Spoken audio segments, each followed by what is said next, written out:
Uh, Good morning, good afternoon, good evening, wherever you're across this great wide world of ours. I have a saying that I like to say, especially when I hear all this stuff about, the word drill, baby, drill. The saying I have, you can't drink oil. You cannot drink oil.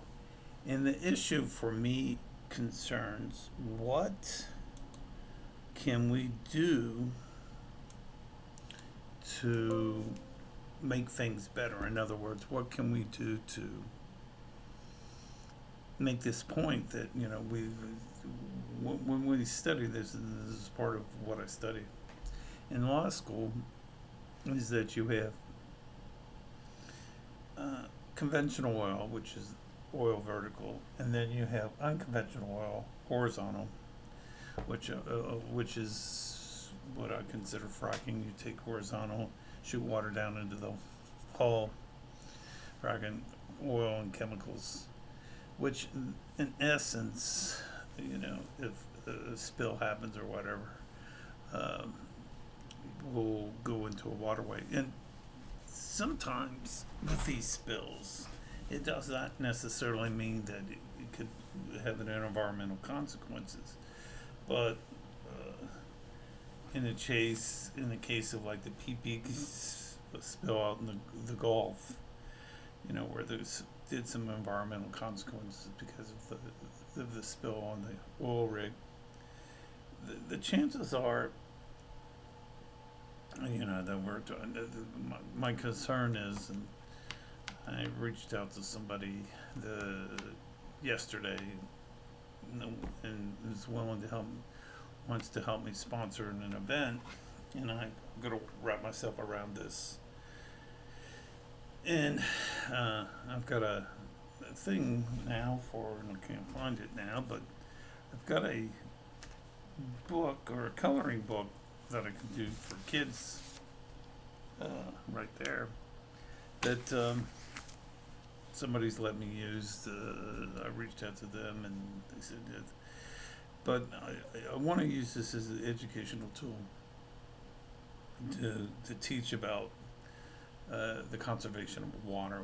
We always hear the conservation of of like forest conservation of plants, the conservation of when I'm trying to think, my mind's at a blank, but we always say to conserve, it's conserve food, and so the issue becomes the conservation of water.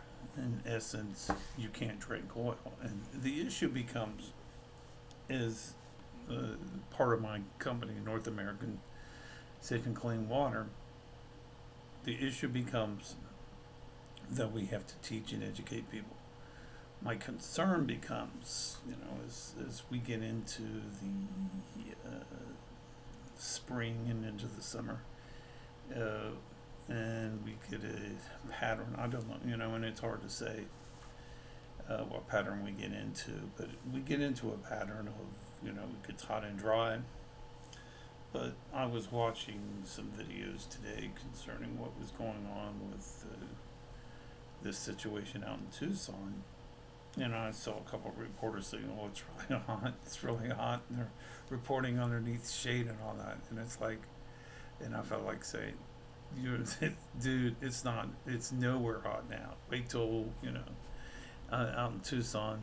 You get into June, July, August. Even the shade, even the shade is hot. So the concern of mine is when we get into that time of the season, if our snowfall is still down or below average, then we're going to have some consequences concerning conservation of water. So my point becomes, you can't drink oil. So uh, the issue becomes, as a viable country, or is what we should be, is I'll take the lead on this. We're just not taking the lead about this, and this boils down to leadership. And I granted, I believe in the use of energy. If energy is used wisely, effectively, in its pro-environment. And in other words, there's a book called Road to Serfdom, which I don't believe in a socialist society because I don't think socialism, handing people things out, is the solution to things. The same thing that I feel about the SNAP programs and other programs. I believe in programs that help single moms or people that are downtrodden, that you give them a hand and help them out. But to make it perpetual for the rest of their life, if they're in their 20s and 30s or 40s, I don't think that's effective governance. So the issue for me becomes, it's the same issue that I have when it comes to conservation of water. We've got to educate people on how do we serve. One thing is, that some people, for example, will put a brick inside their toilet just to conserve water so it doesn't flush all of it down. Another issue that I think that I want to do some research on that is not so much use is a dishwasher, and maybe do, if not completely. And I used to be bad for this because it's not making it more efficient. In other words, if the dishwasher was half full, I would still run the dishwasher. So in essence, my thinking or philosophy now is, instead of using the dishwasher, save and conserve, and do hand washing instead. So these are issues that just even a little bit, and then there's always a saying goes, a little bit goes a long way, and that's part of my philosophy. I owe psychology, which I got a Ph.D. in, is the fact just the little things, and you do a lot of little things correctly, they add up. So, but my point on this is, you can't drink oil. So the issue becomes, we have to look at conserving water, especially my concern is,